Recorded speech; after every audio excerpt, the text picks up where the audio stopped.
poppin' guys, it's Dynamite, and today I'm going to be showing you guys a couple ways to save your sample chops and turning them into loops. If you haven't already, like this video and subscribe for more content like this. And make sure to follow me on Instagram at It's Dynamite. Now, this is the same project file from the melody tutorial, the Jersey Club melody tutorial. And I'll be saving some of the chops I did in that. Now, there's a couple ways I like to save the chops. One way of doing it is going to the master bus. So make sure you click the mixer board and go to the master bus and open up Edison. And what you do then, to hit the record button. Now click the on input button and select on play. Now what I'll do is highlight the section I want to record and solo it. That way it prevents any of the other sounds interfering. So I want the chant, so I'm gonna put the chant in here. I'm gonna put it on 16. And I made automations last time, so I'm gonna make sure the automations are there as well.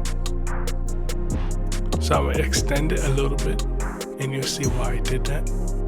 So now I'm gonna go back to Edison on the master bus channel and I'm gonna just hit play.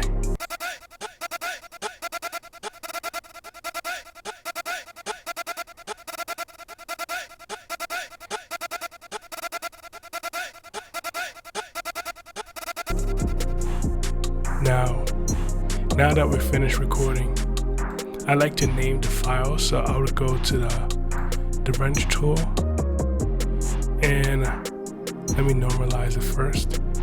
To add the information onto your samples, I press F2 on my keyboard and then I'll name it a chant chop loop. And then I'll add the tempo and then I'll press accept. Now the reason why I extend this, sometimes you may want to keep that at the tail of the delay, but if you don't want it, you can just remove it. Now I'm gonna save the sample. I'm gonna go to my desktop, and I'm gonna make a folder called chop loops. Now name this.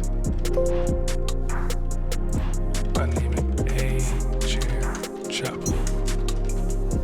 Make sure to save it into your folder. And that's it. Another way of saving your samples is just by bouncing this. Now, bouncing is another way of saying export. Now what you do is, I like to rename the file, the track. So I'm just name it a chant chop loop. And then I'll right click a chant chop loop. And then I'll go to consolidate this track from track start. And then I'll hit start. And then it chopped it for you. Now, where did the file go? You can just double click the loop, because it puts the loop for you on the playlist. Double click it and just go to the folder icon next to the file name. And you can see a chant chop loop is right there. Another way for you guys to save your chop loops is just simply soloing the sound you want and exporting it. And that's it for today's tutorial. A very simple way of saving your chops.